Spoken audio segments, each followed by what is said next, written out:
Good morning and welcome to today's New York City Council hearing for the Committee on Consumer and Worker Protection. This time we ask you silence all cell phones and electronic devices to minimize disruptions throughout the hearing.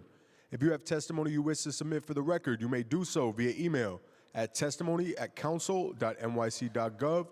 Once again, that is testimony@council.nyc.gov. At any time throughout the hearing, please do not approach the dais. We thank you for your kind cooperation. Chair, we are ready to begin.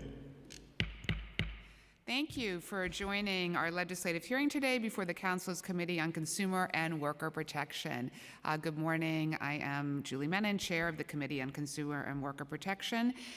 Research has found that inconsistent and unpredictable work schedules are linked to negative impacts on workers' health and well-being, including psychological distress, poor sleep quality, higher rates of unhappiness, and less household economic security. This burden falls disproportionately on workers of color, particularly women of color, as they are more likely to have jobs with unpredictable work schedules, and they are more likely to have responsibility for child care and elder care.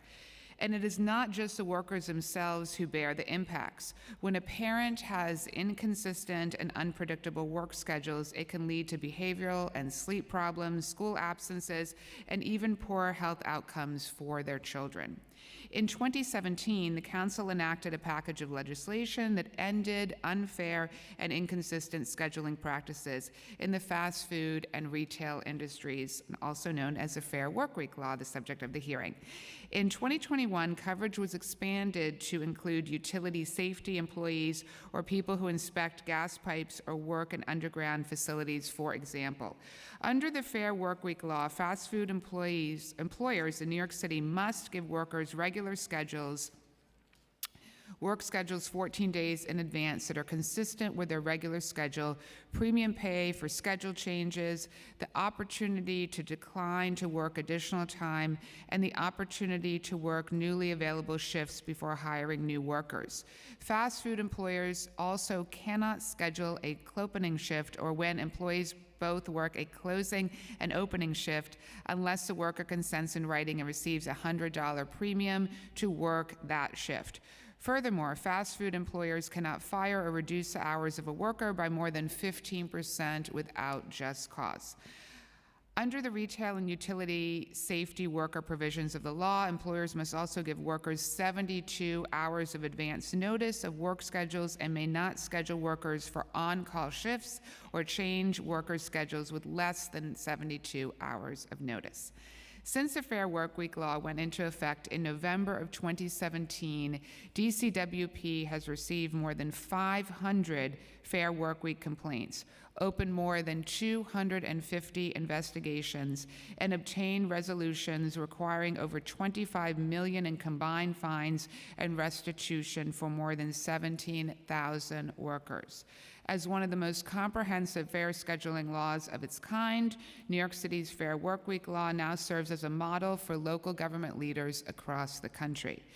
These are obviously incredibly important metrics that I just mentioned, but we must also remain vigilant to ensure workers and employers are aware of their rights and obligations under the law, and that DCWP is conducting investigations in a timely manner, and that's going to be one of the topics of today's hearing.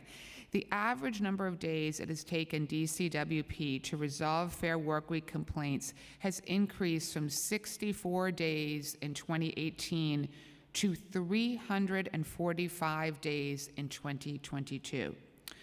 One example reported in the New York Times back in February found that there were Starbucks workers who had reported violations of the Fair Workweek Law with reduced shift and irregular schedules.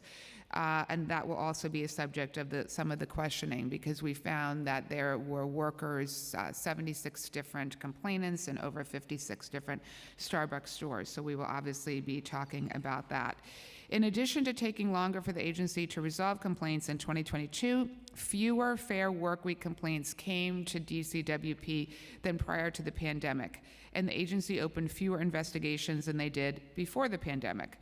In addition, as of 2022, DCWP had received no utility safety employee complaints related to Fair Workweek and opened no investigations of such employers under the law.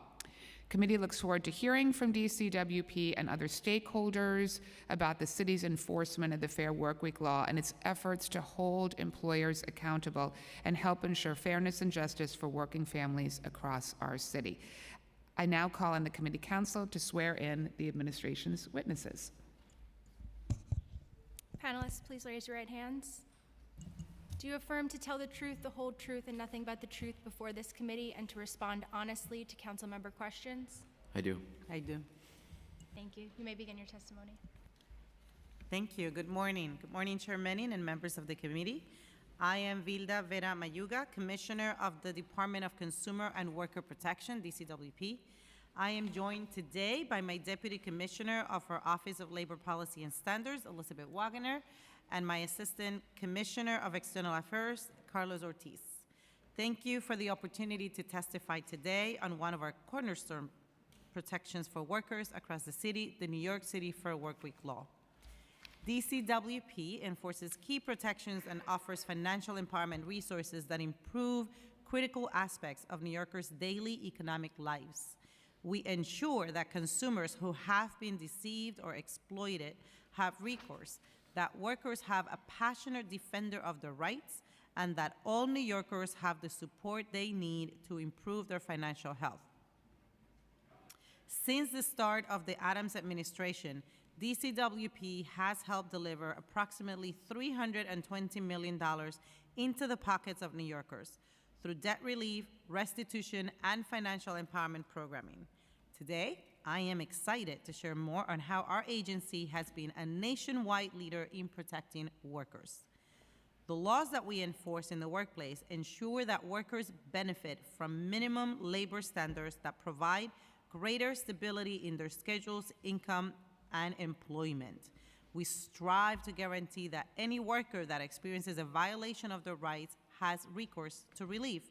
And as you mentioned earlier, Chair Menin, in 2017, New York City implemented the Fair Workweek law in response to a crisis of irregular and unpredictable scheduling practices in the fast food and retail industries. The law is designed to disincentivize or prohibit once common practices such as keeping workers involuntarily in part-time status, giving workers their schedules with little advance notice, assigning shifts that vary from day to day and week to week, and assigning clopening shifts that do not give workers enough time to sleep at night between shifts. These practices cause income instability and leave workers unable to reliably schedule other commitments outside of work, like second jobs, childcare, or school. In 2020, the law was strengthened through added just cause protections, providing greater job stability for fast food workers. Under the Fair Workweek law, retail employers must give their workers their schedule at least 72 hours before the first shift on the schedule, and retail employers are also prohibited from scheduling employees for on-call shifts, canceling scheduled shifts with less than 72 hours notice, and requiring an employee to work with less than 72 hours notice without the employee's written notice. Similarly, the Fair Workweek law addresses scheduling instability for fast food workers in several ways.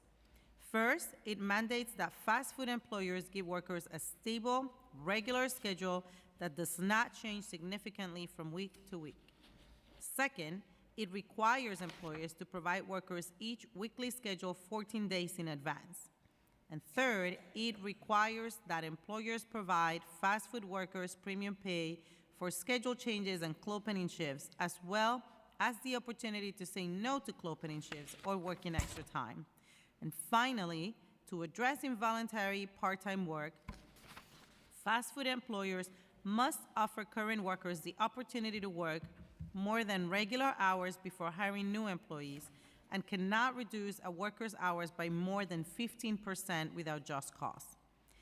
Since the Fair Workweek law went into effect in 2017, DCWP has received over 800 complaints, launched more than 400 investigations, and recovered approximately $27 million in restitution for workers and $2 million in civil penalties. This includes our settlement with Chipotle for violations of the Fair Workweek and paid safe and sick leave laws, which delivered $20 million to approximately 13,000 workers. It was the largest worker protection settlement in New York City history. And just last year, we secured more than $7 million in worker restitution from Pen, Paris Baguette, and Panda Express for nearly 4,000 workers under the Fair Workweek law. We're very proud of these successes, not only because they put money back into the workers' pockets for harms they experienced, but also because they ensure that companies operating in our city understand the importance of following the law. DCWP also pairs its strong enforcement with proactive outreach. In partnership with community-based organizations, workers' rights groups, and trade associations, our outreach team seeks to ensure that both workers and employers understand the details of the Fair Workweek law. Since 2018, we've held close to 1,400 events focused on our workplace laws, including the Fair Workweek law, serving tens of thousands of New Yorkers. Under Mayor Adams, we have been able to secure $37 million in monetary relief for 28,000 workers through our enforcement of critical workplace laws, and I am immensely proud of these accomplishments. Protecting workers in our city will always be a top priority of this agency. We welcome continued collaboration and partnership with all stakeholders, workers' advocate, and the council to strengthen protections for New York City's workers. This includes ensuring that workers know about their rights and are made whole for violations of the law, and that employers are educated and aware of their responsibilities. I look forward to our discussion and any questions you may have. Thank you very much, Commissioner, for your testimony today. So a number of questions, and then when my colleagues join, I'm sure they'll have questions as well. So let's just start off with how many workers are covered under the Fair Workweek law? We have approximately 57,000 workers we believe to be covered. And how many of them are fast food workers, how many are retail workers, and how many are utility safety workers? Let me get that for you.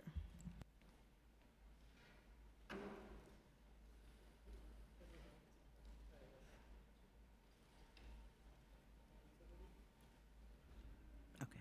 So it's 57,000 fast food, which is the number I gave you originally, and then 203,000 for retail. I don't have the number for utility. Okay, can you please provide, because I'm concerned with the utility safety that there haven't been complaints, and so I want to better understand that, the utility safety workers. How many? Chair, Yeah. sorry, Chair, I think with respect to utility safety workers, I've been in touch often with the union that represents these workers, and I think subsequent to those updates being passed a few years ago, in many cases, they were able to negotiate CBAs that provided analogous or better protections to our Fair Workweek laws. That said, I've been in touch with them to say, like, if you have complaints, please bring them to us. And certainly, if we hear of utility safety workers, if your office does, or anyone in the council, we would love to work with them to look into and investigate those complaints. Okay. But in terms of why there are no I mean, I have a whole bunch of questions, but let me, since you're bringing up utility safety workers, what is the reason why there are no complaints so far? I would say in my discussions with the labor organizations representing those workers that they've been able to achieve compliance with those employers through their collective bargaining agreements. And we haven't, on our end, received complaints, although I'd say complaints, we've been receiving more and more complaints every day since we've updated our systems. But that said, I want to make sure that those workers understand that we are a resource for them no matter what, worker rights, consumer rights, financial empowerment. So we are open to any complaints they might have. Okay. How many complaints did DCWP receive related to violations of Fair Workweek in 2023? 200? And how does that compare to 2022? In 2022, we received 100, so it doubled. And what about in 2021? 53, so it quadrupled. And in 2020? 53 as well. Okay. And in 2022, our information indicates that you received fewer complaints than in 2018, despite the addition of utility safety workers.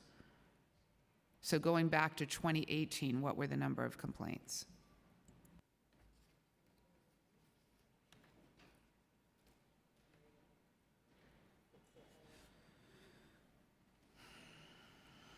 In 2018, we received 181 for all of our work week. So in terms of the most common allegations articulated in complaints, is it no written schedule? Is it having to work a opening and a closing without additional pay? What are the majority of the complaints centered around? Let me have Deputy Commissioner Wagner give you those details. There are a number of different allegations that we'll receive for those. Some of the common ones are not giving workers access to additional work hours, not posting the schedule on time, not paying premium pay, and more recently, wrongful reductions in hours, just to name a few, but they really do they span the breadth of the law. And are you keeping track of the number of complaints by allegation for various violations? Yes. Okay, so then which allegation has the highest number of complaints in 2023? In 2023, it's failed to post and provide the schedule. I'm sorry? Failure to post and provide the work schedule. Okay. I want to talk a little bit about Starbucks because there was, as we all know, an article in the New York Times that reported, and this is again using data from back in February, I believe it was 56 stores, 76 different complainants back in February. Some of those complainants had filed their initial complaints in February of the year before. It's my understanding that none of those complaints have been closed out. Can you talk about why that is so? Thank you, Chair, for the question.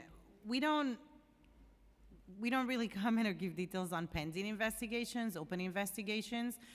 Certainly, Starbucks has been shared in the media with some information about it. We are actively looking into the issues that were raised, all of the complaints.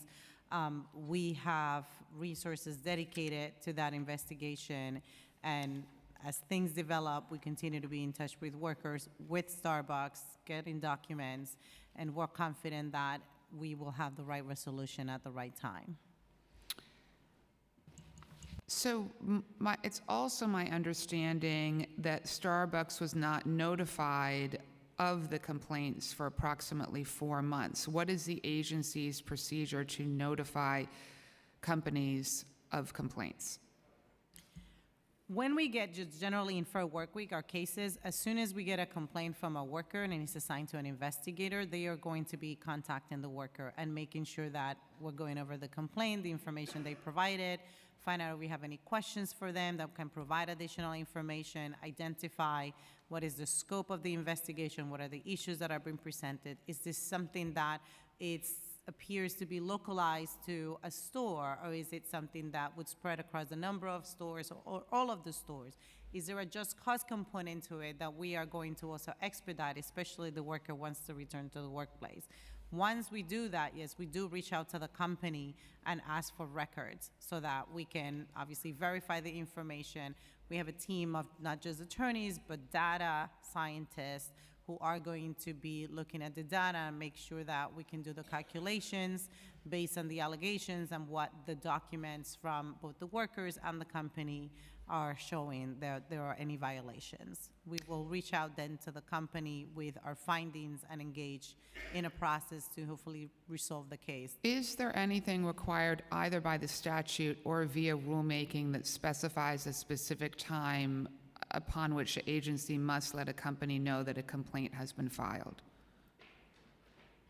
No, there's no specific So the timeframe. reason for this line of questioning is I am concerned it's taking the agency a very long time to close out these complaints, and certainly to the extent that companies are not being notified, that can lengthen the time at which it will take to resolve a complaint. So if a company is not being notified for 4 months, it's only going to drag out the time that we can get the worker the relief. So that's the reason why I'm very focused on this. And I would really urge that the agency establish procedures to let companies know once, in a very expeditious fashion, as soon as a complaint has been filed. We need to shorten the time frame it's taking the agency to close out these complaints so the workers get the relief. I appreciate the concern, and really just thank you for caring so much about the work. As you said, obviously, our priority is to make sure that these laws are being followed, there's compliance, and that the workers get the restitution and that the rights are upheld. We have followed a process that has really yielded tremendous success for not just a large number of workers, but like we've said, in the tens of millions of dollars in worker restitution. Some cases are resolved very quickly, some might take a little bit longer. We want to make sure that we're doing a comprehensive review so that sometimes a worker may come with an issue, and in looking at the whole complaint and the cases, the documents that the company will provide to us, we want to make sure that we're addressing any non-compliance, any violations all at once. We don't want to have to go back. And we've been successful in our work, in the way we're doing the investigations, staying in touch with the parties to make sure we can move things along as fast as possible, but it varies per case. I also want to mention we've been joined by my colleague, Councilmember Brewer. So in 2022, the number of days it took to resolve a Fair Workweek complaint was the highest it has ever been, at 345 days. That is more than 5 times the time it took in 2018, where it was 64 days. Why is it taking the agency so long to resolve these complaints?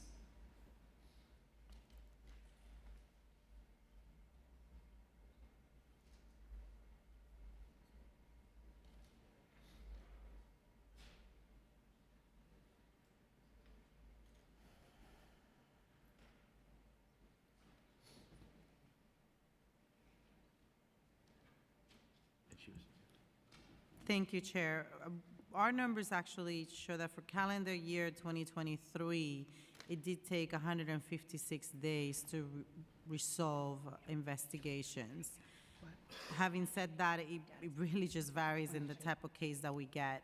And Yeah, just to be clear, we're using 2022 data because that is the data that has been made public to us.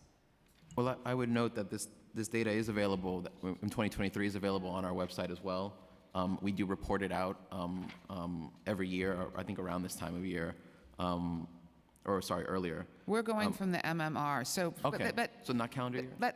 if we could focus on 2022, because again, the data from 2022 is showing 345 days. It's 5 times more than it took in 2018. I'm trying to understand why that is so.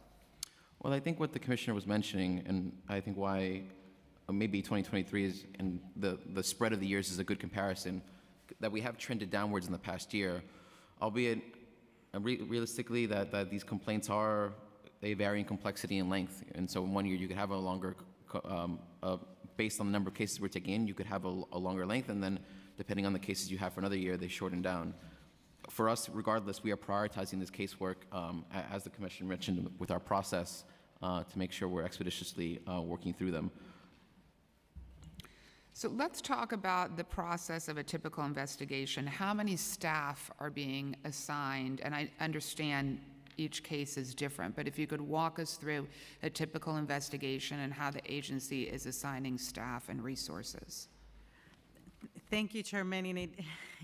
We have, the OLPS has 44 staff members, and the amount of individuals, the resources that are put, they do vary. There's not a specific number that we set per staff. It's going to depend on the complexity of the cases and the size of the cases, but they all work in cases one way or another, between attorneys, data scientists, investigators. There's a variety of them that are going to be assigned at cases, and we may reassign and move strategically, them around so that we can be sure we address the cases and we can move them along as fast as possible.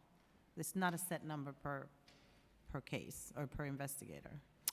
I want to mention we've been joined by my colleague, Councilmember Abreu. So in terms of the number of days it takes to resolve a fast food complaint, again, I'm using the 2022 data because that is the data that we have. It's 440 days to resolve the complaint in 2022, and that is significantly higher than the time for the retail complaint, which is 302. And I do just want to mention, 440 days, 302, to me, these numbers are too high. By way of comparison, in 2014, when we launched the city's paid sick leave law, which was obviously an incredibly comprehensive law, it took us in the first year 33 days to close out the complaint. So I am very concerned that these numbers are getting unacceptably high. So I want to understand even this difference between the time it's taking for the fast food complaint versus a retail complaint.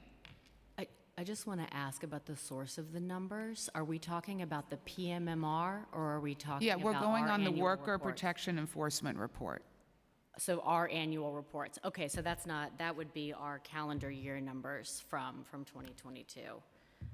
And there, what we have reported is, in terms of time to close complaints, we have 400 days in 2022 and 156 days in 2023. And so definitely trending downwards in 2023. Those numbers will be on our website shortly, but that is what we are reporting for 2023. For 2023, and what do you attribute that improved metric to? What is the agency doing differently?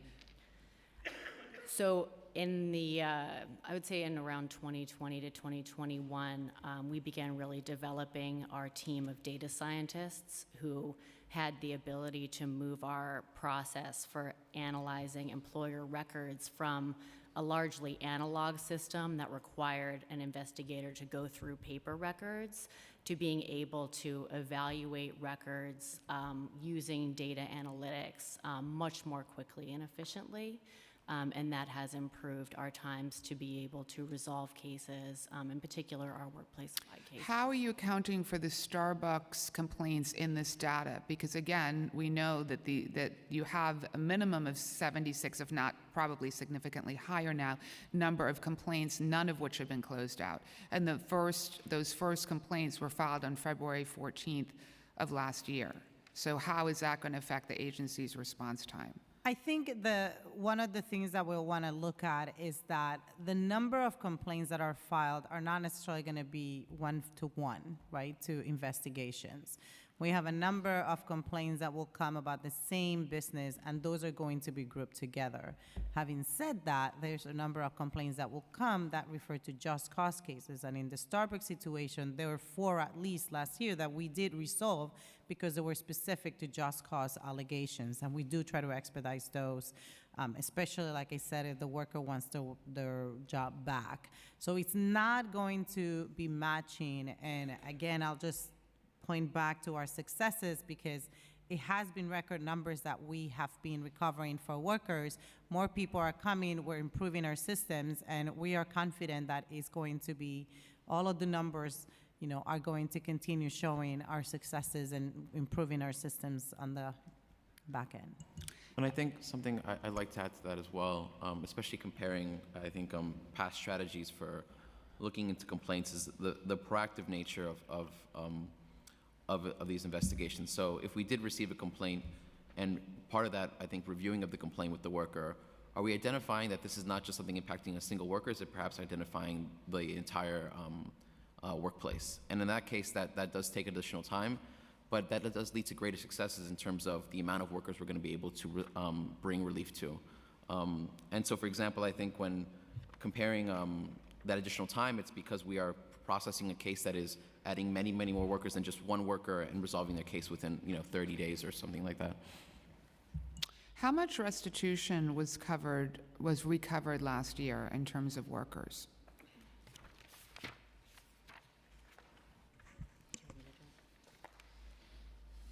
In 2023, we recovered $12 million in worker relief. And for how many workers?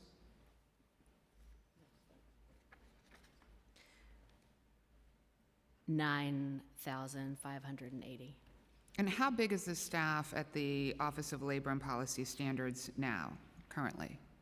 44, 44? How many vacancies are there? none. If any? None. Okay. And how many investigators of that 44? How many of the staff are investigators? We have 19 on our investigations team.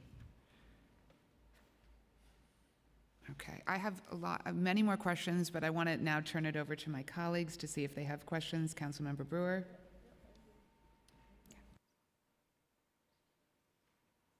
Thank you. First of all, without any qualms, I want to thank the agency for being the Zaza Waza heroes, for closing that forever, forever, and ever. And I want to thank you because nobody else has been able to do it. So I'm a big fan of your agency. Thank you. You're welcome. One of the questions is, how does the agency engage in investigations work for worker protection cases? Just a little bit more specific than what the great questions of the chair, and how much money has been secured for workers through that process. A little bit more detail maybe than what was asked earlier. Thank you, Council Member, and thank you. Yes, we very delighted when we are successful in our enforcement of the various laws that we enforce. In terms of the process, we have, Deputy Commissioner Wagner shared earlier how we've improved a lot in our process to receive complaints online, and so that's really helped workers come directly to us, make it easier, whether it's a computer, on their phone, answer specific questions that are helpful for us to expedite the back and forth and to shorten the back and forth that we will have with the worker. But that's the first thing that happens, is that it will come to our intake team, will be assigned to an investigator. They will engage with the worker, answer any questions, ask for any documents that may be helpful, and then we're going to contact the company and get records from them so that we can ask them, these are the issues that we're seeing, please provide the documents depending on the violations that have been identified. Our team of data scientists and attorneys, investigators will review those documents to come up with findings, and then those findings are presented in a letter to the employer. Sometimes we just schedule a time to pick up the phone and go over any questions. There may be some back and forth about it. They may provide additional information, and we look to resolve the case ideally through a settlement process so that we don't have to file a case. But if there is no agreement, we would then go to oath and file a case to continue the process and do any limited discovery if we need to, additional documents, and have a trial date. And then a decision is issued. Okay. And I think I would add to that piece on your question about the results for workers. Under the administration, we've been able to secure, I believe it was 37 million in restitution, primarily restitution for workers. So it's for us, it's definitely a core piece of our work and something we're very proud of. When you mention oath, has the money been able to be secured? Because sometimes I know oath, when I quite to understand when you have this huge number of uncollected dollars, not necessarily from you, property taxes, et cetera. In your case, you feel like you've been able to secure the funding, because I know some agencies are not. Yes, when it comes to worker restitution, we have been highly successful in actually giving that money to the workers and not just claiming that we resolved the case. Okay. And then just quickly, because I feel strongly about paid sick days, with all due respect to the de Blasio, it was my bill, I passed it. Just point that out every time. Are those cases seemingly getting more prevalent? We're trying to have, as you know, more information about publicity so people know that paid sick days exist. So I just would love to get, I know the speaker referenced, the chair referenced it, but I just want to get a little bit more information. Yeah, no, thank you again. And again, thank you for your making sure that this law was in the books. Is incredible protections. We do a lot of outreach to make sure that the individuals that are covered, every single worker in New York City, right, knows about their rights. So that is something that we focus on to get the word out. They do come in at a pretty steady pace, I like to say. In terms of, I know the last additions that were made to the law, for example, so right now we're engaging with the private bar, educating them and make sure that if there is that additional action, right, the additional opportunity for individuals to file the private right of action and exercise that private right of action, they can also do that, and that the private bar has the right information to do that. We haven't been notified as of yet of any of those. It just went into effect, right, not that long ago. But it is a constant topic for us in all of our outreach work, and sometimes very focused depending on the industry that we're talking to. Okay, and I don't know this, but domestic workers, do they fall under this category that we're talking about today? Not for a work week unless they also happen to engage in that work. Okay, thank you very much, Madam Chair. Thank you. I also want to note we've been joined by Majority Leader Farias, and Councilmember Abreu has some questions. Thank you, Chairman, and thank you, Commissioner Mayuga. I have two to three questions. What resources does OLPS need to improve enforcement of the Fair Work Week law? Well, we're fully staffed in OLPS to conduct the work that we do. We've, have incredible success. Certainly, more resources always, you get to do more. We haven't quantified, how much more of what would take us to a certain level, but we certainly would want to have those conversations. And should our mandate increase, then we would definitely want to have conversations so that we can keep the pace, or if there's anything new, we can be sure to have the conversations also with OMB and ensure that we are doing our job. How many outreach and education events were conducted in 2023 and in 2024? And how much of that outreach is targeted towards specific employers or employees who may not understand their rights and obligations under the law? Thank you for the question, Council Member. I think our outreach team does amazing work. I like to say that they're probably one of the hardest working outreach teams in the city. But overall, since the start of the administration, we've completed close to 1,500 events on average. I think about 620 to 650 events per year. About a third of those are geared towards worker rights and business compliance. Fun fact, I used to be an outreach employee under Julie Menon when she was commissioner. So excited to be here today and hearing the work continuing. Thank you so much. It's all coming full circle, for sure. And I just want to have on the record, he did an amazing job. Thank you, Julie. Okay, I'm going to continue with a few questions. So how do you track the investigations? What kind of tracking system is the agency using? And is that data public? The results from the data are public. What we use is a system called METS. It's a database where we track all of our intakes and then separately all of our investigations opened. And how many investigations have been opened in 2024 to date?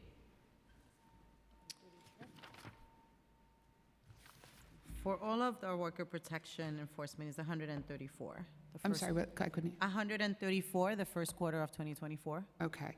How often does the agency open independent investigations that do not have a precipitating complaint? That do not have a what, I'm sorry? Precipitating complaint. Thank you. They're telling me because I get some of the terms are different in my head. So, in terms of proactive, I mean it's across all of the. We don't track it that way, so I don't have a number or like a percentage to share. I will say though that when a complaint comes in, our way of taking proactive action is doing some of the stuff that I was mentioning earlier in terms of checking not just for that individual, but for the entire workforce at a place based on what the individual is saying, right? Making sure that is it just one issue with the law, or is it multiple issues within the law, or is there another law? For example, if somebody's coming with for a work week, but we're gonna ask them about paid save and sick leave and make sure that that's addressed as well, and vice versa. So it all comes together to make sure that we are not missing anything. Mm-hmm. In terms of the outreach events that Councilmember Abreu was asking about, you mentioned there's 650 a year. How many are done in multiple languages, and can you talk about language access? I do have the numbers, but I can't for events done in other languages. I just don't have them with me, but I will get that to you. I think across the agency, let's see, on the outreach team itself, we have I think 7 languages spoken. Across the agency, I think half of our staff speaks a language other than English, covering about 44 languages. So we're certainly able to leverage those folks strategically to bring them to situations where we need more language access. On top of that, we do have our vendors that we will bring out too to bring in-person interpretation. And certainly too, when we want to develop complaints in the field, we have access to Language Line too. But typically our partnerships with community-based organizations are very important in this circumstance as well. We are working with organizations in the community that speak those languages too, and they also help us facilitate education and complaints. And can you just repeat the total number of events the agency has done since the law's inception? Since the law's inception, we have done 1,400 events on workers' rights, and in those events, we're talking about Fair Work Week, paid safe and sick leave. So just a clarification, if it's 1,400 events since the law's inception, I don't understand the figure of 650 events per year. Well, that's that figure, 650 events per year, is referring to this administration. So from 2022, 2023, and we're on pace for that in 2024. The law taking effect in 2018, we were able to. That's see. where do those numbers come from? I'm sorry. Understood, understood. In terms of, again, getting back to the crux of why I was very interested in having this hearing, which is the amount of time it's taking to close the cases, what can the agency do to reduce that time frame? What proactive steps is the agency considering doing to shorten the overall time frame it is taking? Well, I mean, we're always looking at any ways that we can shorten that and just get better and more efficient. I mean, we try to look at technology. Deputy Commissioner Wagner was mentioning how, especially in the last couple of years, looking at our data scientists and their expertise and their skill to be able to go quicker through data and not so much paper. That does take longer. Those are some of the ways in which we try to, address different situations. Even our system, even just receiving the complaints with the information on a computer, that you're not dealing with handwritten, right, information that sometimes is hard to understand. You have it all typed up. We've been able to ask very specific questions in our complaint form online to make sure that we get all of the information in one shot and minimize the back and forth. Those are some of the ways in which we are, continually looking. Did the agency submit to OMB anything regarding new needs in terms of Fair Work Week enforcement?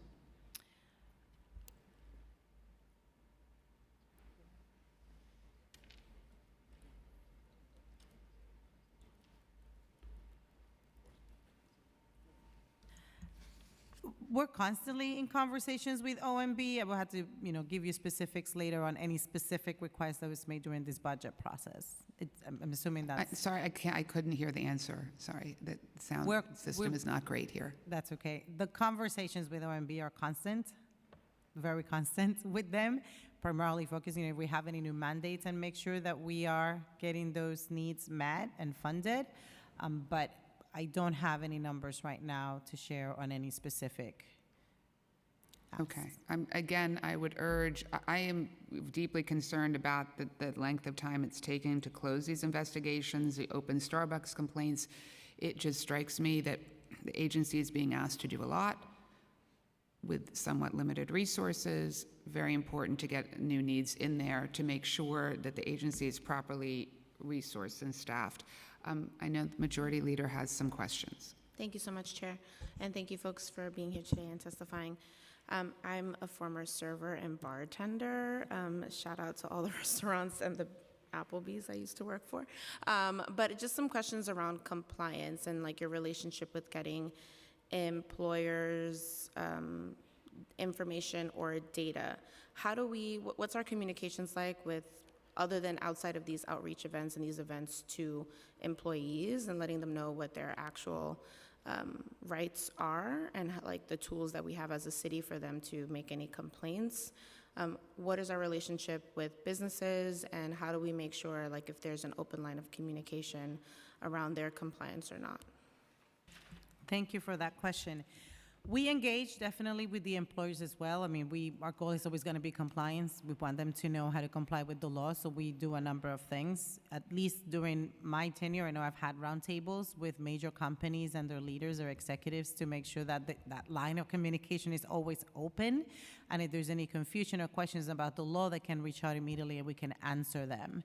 We also have, we do webinars. We have a YouTube video, for example, also on our website that we've sent to employers, the industry, so that they know how to comply with certain aspects of the law.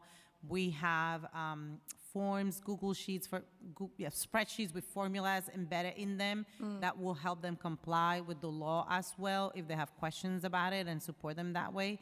We have a very extensive FAQ document available to them, and that we can, continually updating and communicating with them so that they can have all the information, has real life examples, especially as we do investigations and find issues that may be nuanced or maybe we see them a lot, and we want to make sure that they have specific answers to the specific situations that we see. Okay. I think two pieces I'd like to add to that. One is we've recently updated our Worker Bill of Rights booklet, which is probably one of our most popular outreach devices we've ever had. It's comprehensive in terms of all the worker rights, not just that we enforce, but that belong to workers at the state and federal level, in a booklet that folks can use. And then just historically, social media as well is a big tool, and paid advertising on high visibility street furniture is something we also have utilized in the past. Okay, I guess for me, in terms of like compliance or tracking, as someone that was like in a former industry that I really relied heavily on management to know, especially, I wouldn't know what I wasn't, like what I didn't know, right? As a young team member that had odd hours, I was getting paid a lower minimum wage because I was a tipped worker or tipped wage worker. I'm wondering, is there any DCP tracking compliance software approved by the agency or that maybe we utilize? I'm hearing spreadsheets and like formulas that we've set up to maybe support businesses' efforts in maintaining documentation, but do we have anything that's approved by DCWP to help employers comply and keep track of that compliance? We are actually working on a project with a number of scheduling software providers to ensure that the rules and processes they're coding into their systems that they sell to employers are supporting compliance. We don't endorse any particular software, Sure. but what we want to do is just make sure that they have the sort of very detailed analytics within their systems that are compliant. And so we're continuing to be in touch with them to give them what they need and hear their feedback about what they need from us. Okay, so it sounds like we are trying to have at least New York City's rules, regulations, compliance measures be put into software that might be utilized by businesses. That's right. Okay, and are we trying to aggregate any of that data for analysis or for violations or to help maybe match complaints to any of the maybe software?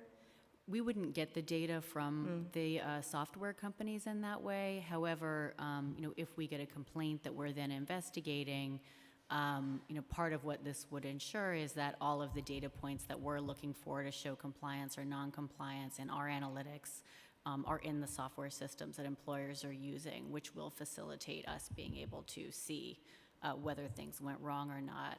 That said, part of what we want to do with this is ensure that there are no victims in the first place, there are no violations in the first place, and using software to help achieve that. Just in this dialogue alone, my gut is to say, like, forward thinking, we should kind of look towards having a municipally run system. Maybe that's free or lower cost that people can opt into. That could definitely be a future budget ask, as our chair has mentioned, of making sure we have these budget asks that go in from the agency. I think most of us know, even for something simple that's top of mind right now from what we recently did with filing taxes, the free option that's maybe has a few more notches that you have to fill out is more cost efficient and reaches more people than maybe some of the larger options that maybe don't necessarily always connect for folks. So I would encourage you folks to think about that in the future. Thank you for answering my questions, and thank you, Chair. Thank you. In terms of the Workers' Bill of Rights, how are you disseminating that information to workers? So I guess we're working on two different tracks in terms of disseminating the information. One, there is a requirement for employers to post the Worker Bill of Rights at the place of business as well. So we have, for example, I've been sending communications out to our licensees, to health permittees. We've also been, and that's on the business side, we've been sending it to our entire business association list, which is over 600 groups. And then on the worker side, we've been thinking about how we can ensure that it is accessible in many different places for workers. So something we recently did is be in touch with our colleagues at DSS and ensuring that the Worker Bill of Rights will be presented at all shelters and posted at all shelters. We're also sending it out to our list of 1,200 plus community organizations. I think on the ground outreach, we really plan to start around May 1st and do out the whole summer. Again, working closely with our community partners, I'm really looking forward to that in terms of getting back out in the field. Not just presentations, but we also do canvassings to make sure that we're engaging with folks at different points. I know that the council, we'd be very interested in partnering on that, having council members have it in their newsletters, making sure that we are helping to disseminate the information. Also want to suggest a day of action. We did that when we launched a paid sick leave law. It worked incredibly well at subway stops throughout the city and other places. We also did that around nail salons, where we did a nail salon day of action, where we literally went business to talk to workers, to let them know about the rights. Because even though it's required to be in the place of business, oftentimes workers may feel fearful or about filing any kind of complaint. They're worried about retaliation. So I think it's so important that we meet workers where they are to let them know that we are there for them in terms of these complaints being filed. Thank you so much. It's very exciting, and I hope, through social media, for example, I hope every city council member is following us, because we do put a lot of information that helps get the word out, push out more information, as well as we have a newsletter also with updates on cases and recent accomplishments and things like that, that if any of our city council members are not yet subscribed to it, we would love to have you subscribe to it as well and help us get the word out. And Councilmember, I'll certainly ensure that every council office receives the Worker Bill of Rights too. Great, thank you. Couple final questions. I want to get back to the utility safety workers. What outreach has been conducted for them? I think the principal outreach we've done is to work with their representative organizations about these rights. And to maintain those channels of dialogue with them. Again, I think after that law was passed a few years ago, those organizations were successful in putting together a new collective bargaining agreement that offered analogous protections or better protections. But again, we always want to be vigilant on that, ensuring that employers are complying with the law. Is there a difference between a franchise and a corporately owned fast food employer in terms of the length of time it is taking to resolve complaints? No, there is not. Okay. And how is the agency responding to complaints involving changes to an employee's schedule? And does the response differ if the employee is part-time or full-time? It would not matter whether the employee was part-time or full-time. And with any Fair Work Week complaint, we're starting off by doing an interview of the complainant to understand the scope of the violations, issue spot anything the complainant may not be aware of, and identify whether there are other workers affected. Okay. In terms of 2024 data, can you give us a sense of the number of days it's taking to resolve complaints so far in 2024? 115. Okay, thank you. That concludes my questions. I just want to once again see if my colleagues have any additional questions. No? Okay, thank you very much for your testimony today. Thank you. Thank you, Chair. And we'll make sure we have folks looking at worker advocate testimony and business testimony as well. Great, thank you very much. Okay.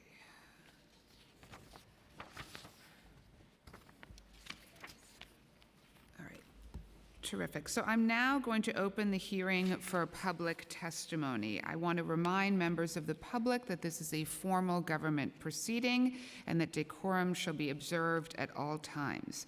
As such, members of the public shall remain silent at all times. The witness table is reserved for people who wish to testify.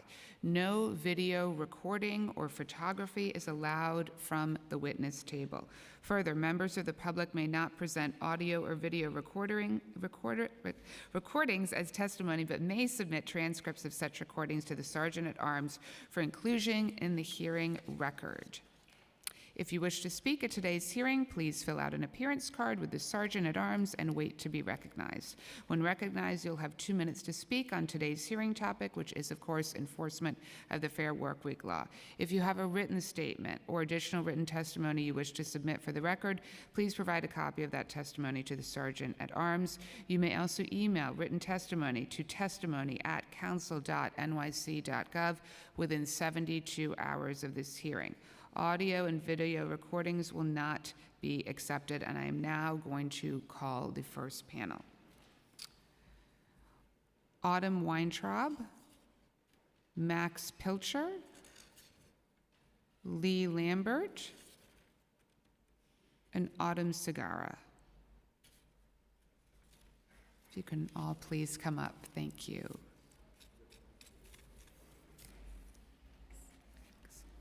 In 2 minutes, right?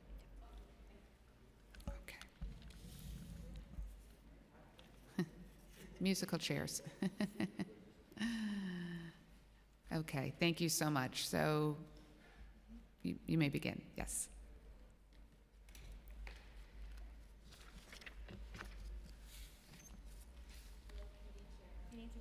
Oh, just press the button until you see the red light. Okay. Hello, Committee Chair Julie Menon and members of the Committee on Consumer and Worker Protections. My name is Autumn Weintraub, and I'm the Fast Food Director at 32BJ, SEIU. SEIU 32BJ is the largest property services union in the nation, with 175,000 members across 11 states and Washington, D.C., including more than 85,000 members in New York State. In the past several years, 32BJ has also been organizing fast food workers to fight for fair pay, better working conditions, and respect on the job, including partnering with Starbucks Workers United.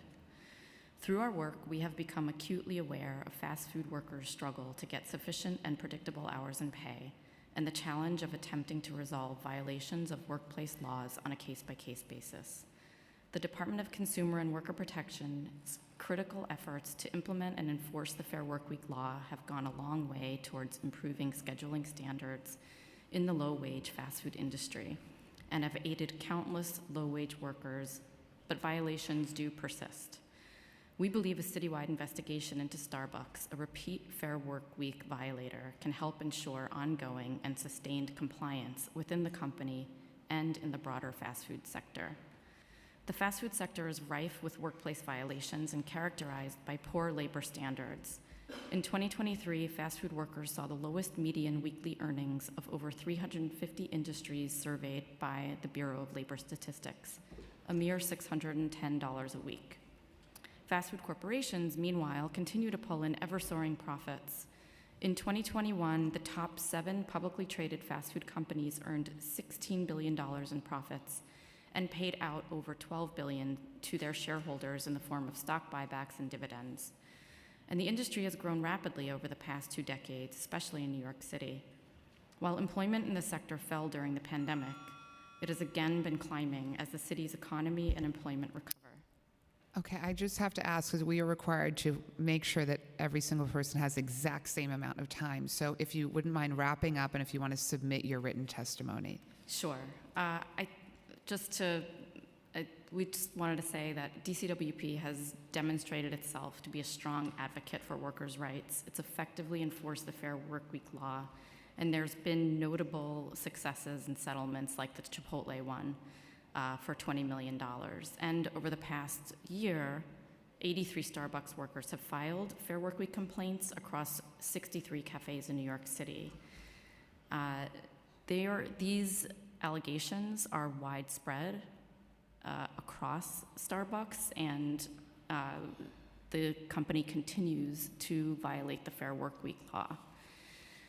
In light of the announcement that there is a foundational framework with Starbucks United and Starbucks, we still believe, even though it's a promising step forward, that there needs to be a system-wide investigation. Great. Thank you. Thank you very much. Okay. Do you want to go? Hi, and good morning, Chairman Menon and members of the committee. My name is Max Pilcher. I'm a Starbucks worker at the Starbucks store at West Broadway and Leonard Street. Prior to working at Starbucks in New York, I worked at a store in Iowa, but it wasn't until I came to the city that I started to experience the vast scheduling issues that I've experienced now. It was night and day, frankly. My hours have consistently fluctuated outside the 15% allowed by the Fair Workweek law, where I might have received 30 hours one week, 20 hours the next week, well outside that 15% standard. I also had issues where I was being scheduled outside the availability windows that I had provided to my manager. Eventually, things came to a head last summer, and I filed a Fair Workweek complaint last summer with the Department of Consumer and Worker Protection. So it might be hard for those that don't depend on scheduled hours for work to understand how much an impact the scheduling of hours has on people like me, but it impacts everything.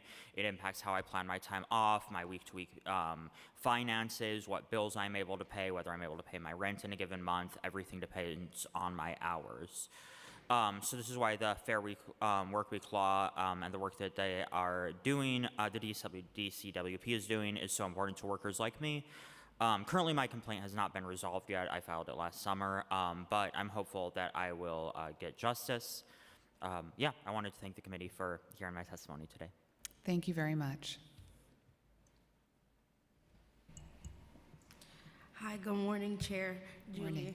Morning. My name is Autumn Segura, and my name, well, I said my name, I'm sorry. No, that's okay. I worked at Chipotle around John Jay, and during my time there, which was about a year, I got sick one day, and I told my supervisor about my symptoms, specifically my kitchen manager.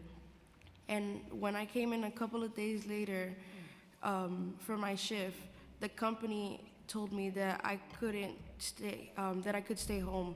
And I explained again that my previous shift that I attended to, I had told my supervisor I wasn't feeling good. I had COVID symptoms, and I was sent home. During the COVID resolution with Chipotle, you're supposed to talk to your worker, your employer, and let them know that you're not feeling good during shift, and they're supposed to put it into a system so they know that you're sick, and they're supposed to give you about 3 days off, and then they're gonna make you take another COVID test, and they never put that into the system. I was fired April of 2022. They claimed that I never reported any symptoms to the managers, and for Chipotle, that's an automatic termination.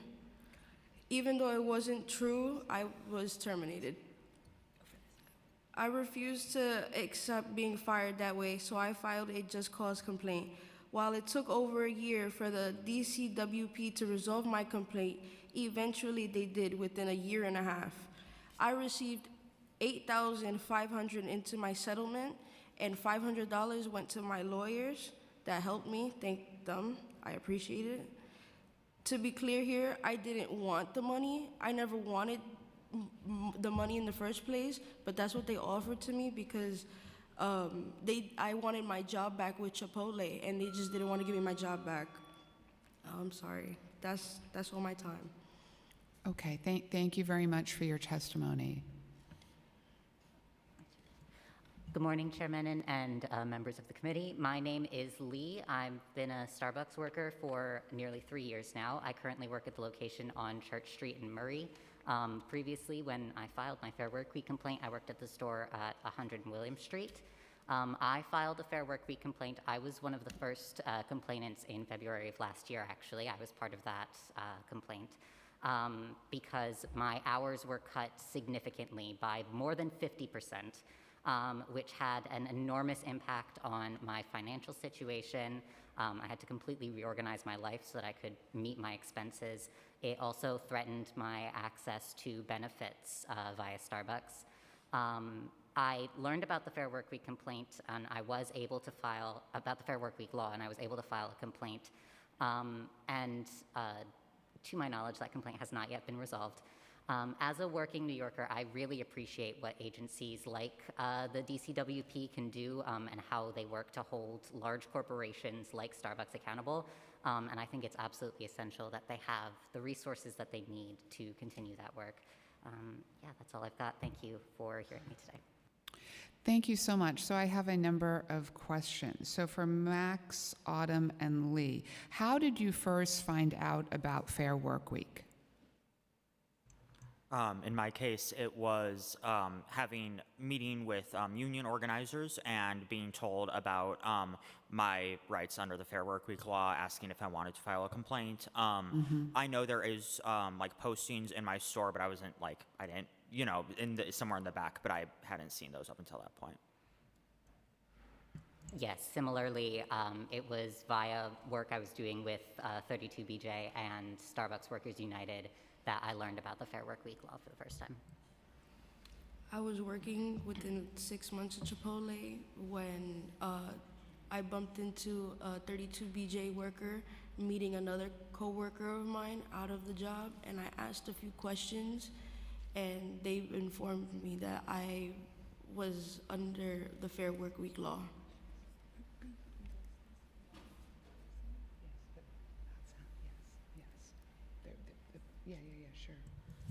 In any of your workspaces, whether that's you had a lounge or they're in back of house, for those of us that have back of house, where there's supposed to be signage of your rights, schedules, etc., was the Fair Work Week,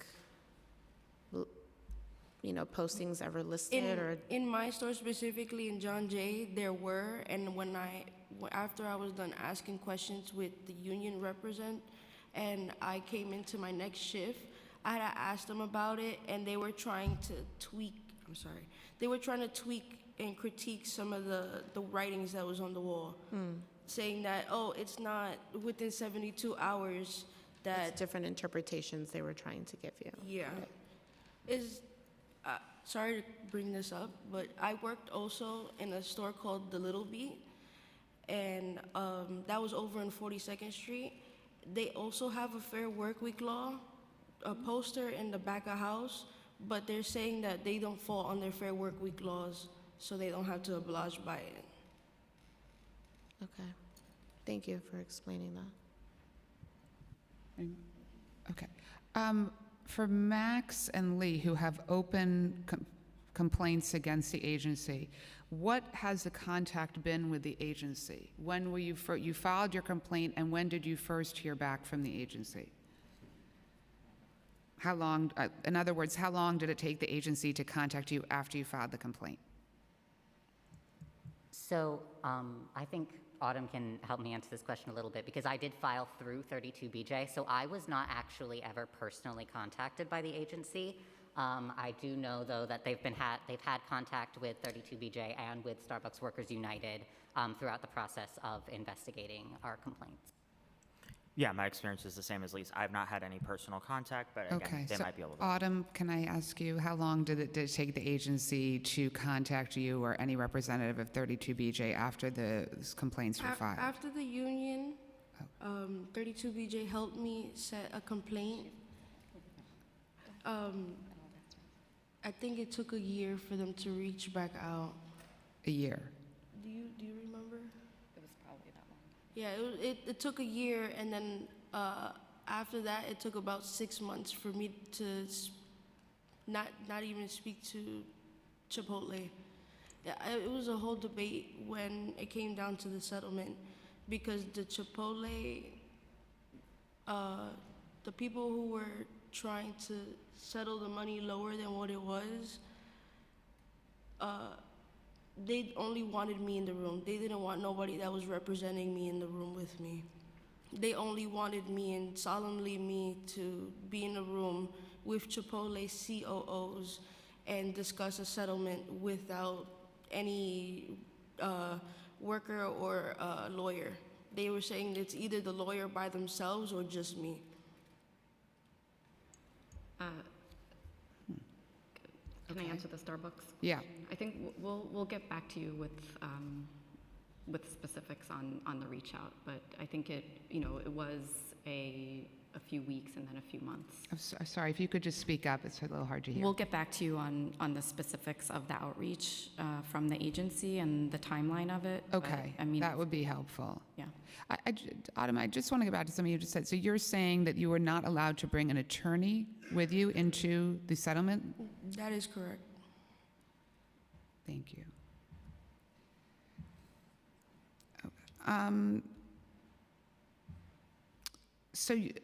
Last question that I have, so I guess it's for 32BJ. So could you give sort of a summary of what the experience has been like with these open complaints? Is there a good level of communication? Is there not? What has your experience been? I mean, the experience is that I think they're huge corporations, and the work of the agency is incredibly important, and they're very, very hardworking. I think in general, they do their best to make sure that the companies comply and that the investigations go forward. I think on this particular case, it has been quite a while since there's been resolution, and so we hope that there's some sort of decision, either a resolution on some of the complaints, or ideally that because the violations are so systemic, that there'll be a citywide investigation. So we're hoping to hear some news on that soon. Understood. Okay. Thank you very much to this panel. Thank you for being here. I'm going to call the next panel Peter Figul, Gabriel Seminiero. I'm sorry, this handwriting is a little hard to read. Edward Nesselclu, apologize if I mispronounce that. Christopher Leon Johnson. Okay.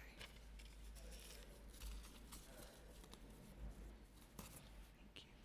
Oh, can you keep it here in case I have a question? Okay, Peter. Oh, I'm just going to go in the order that I called it. So Peter. Yes, hello. Good morning, Chair Manning and members of the Committee on Consumer and Worker Protections. My name is Peter Fugil. I'm a postdoctoral research fellow at the Rutgers School of Management and Labor Relations. I'm currently conducting a comparative study of Fair Workweek laws in 8 different jurisdictions, including New York City. And this research is supported by an award from the National Science Foundation, although the views I'll be sharing today are my own. I have submitted written testimony, which includes detailed citations to some relevant studies. I just want to highlight a few points.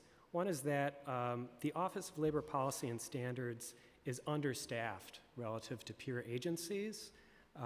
While the number of staff is the largest of the ones that I've looked at, when you take into account population, it's they have 8 times the caseload, for example, of Seattle, and similar, much larger caseload than San Francisco.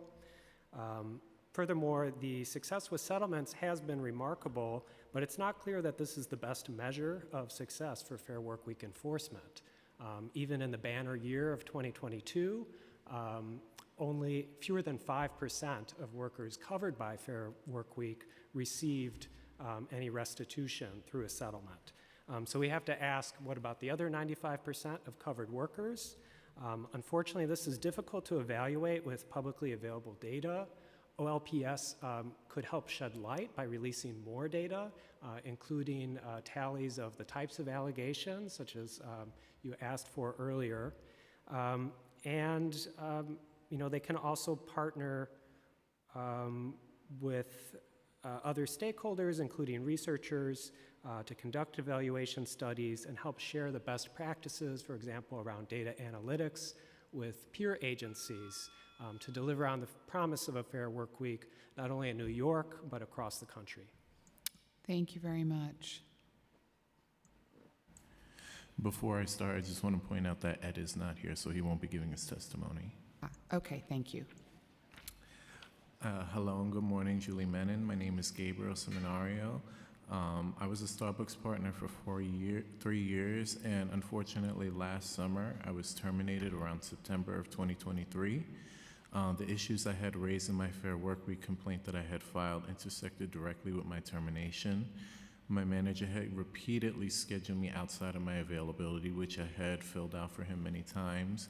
And one of the reasons my company terminated me was related to the day I was scheduled outside of my availability. And I had filed a just cause complaint challenging my termination. And unfortunately, my complaint is still pending. One of the other issues that I had was I had called in sick, and I did not have enough sick time. He told me that I was going to be written up as a result of that, so I came in while sick, and I had put in a schedule change log. I was ill while working, and he had also tried to penalize me for that as well. After losing my job at Starbucks, my financial situation was precarious. I had many bills that I was struggling to pay, and I had also just turned 26, so I was under my own insurance through the government, and I had to pay out of pocket for that. And I had been terminated right before Starbucks was gonna give me their insurance, so I was struggling financially with that. I did fortunately get a job. Unfortunately, it was also minimum wage, so I was not making anywhere near as much as I was making at Starbucks. But now I currently work at Whole Foods and making almost as much. So currently my financial situation has almost stabilized itself. Thank you for your testimony. Hey, good morning. My name is Christopher Leon Johnson on the record. Let me make this clear. I used to be a member of 32BJ as a shop steward under the security division. So I know the plight of you fast food workers. I used to fight with you guys with the help of my business person, Benita Mercado, and Mr. Izzy Melendez. Let me make this clear, right? You know, what's going on is these corporations, they're really greedy and they're really corrupt. And what they're doing is what they want to do is try to find ways to save as much money as possible. The problem with the thing about unions is it's hard to fire people. Once you're part of a union, it's hard to fire people. And the thing that the unions have to make clear is that they have to help the employers get rid of bad employees. Because if you don't get rid of bad employees, it gives the businesses the ammunition to be anti-union. This goes on with Amazon. This happens a lot of places with unions like Walmart and mainly Walmart.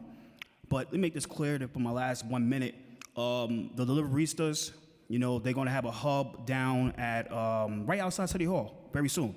Los Ordenistas, right? Ran by them, Worker Justice Project.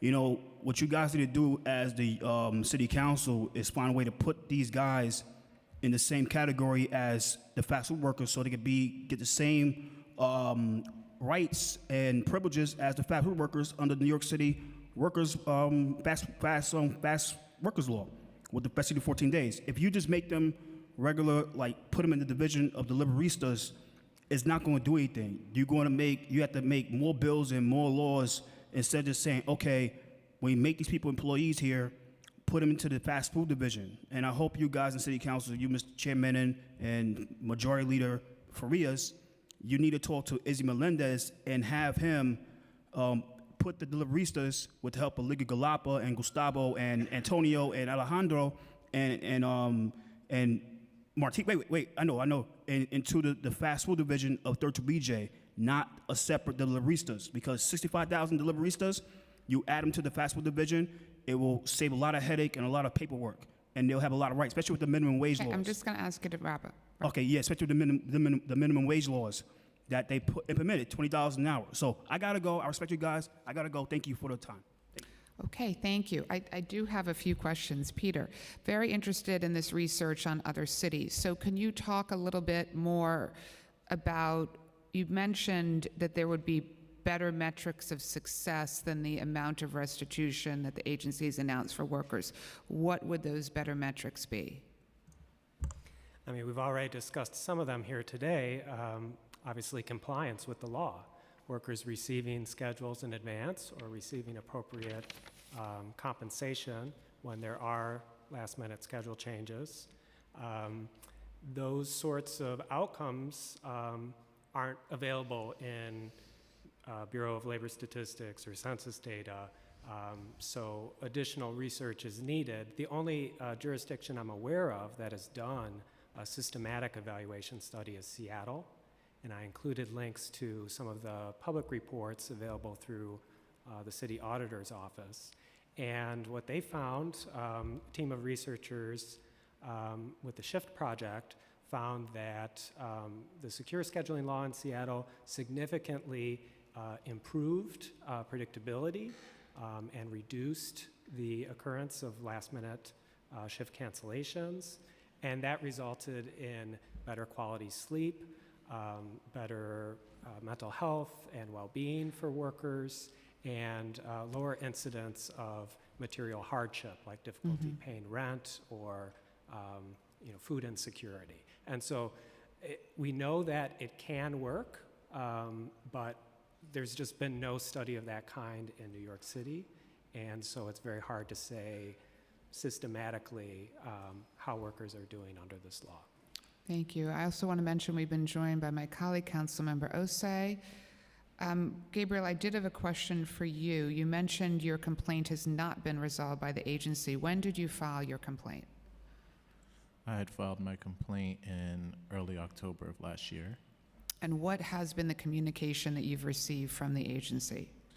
32BJ has been in contact with me consistently, making sure I keep updated on my case, getting all the documentation, and recently they told me my case was being taken, so I had to restate everything I told you to my lawyers. Okay, thank you. Any questions? Okay, we're going. Thank you very much for this panel. I'm going to call the next panel.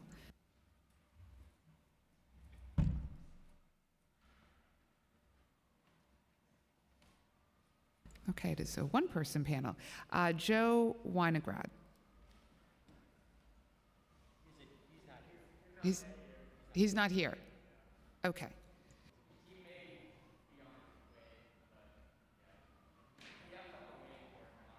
Okay, thank you. Give 1 second.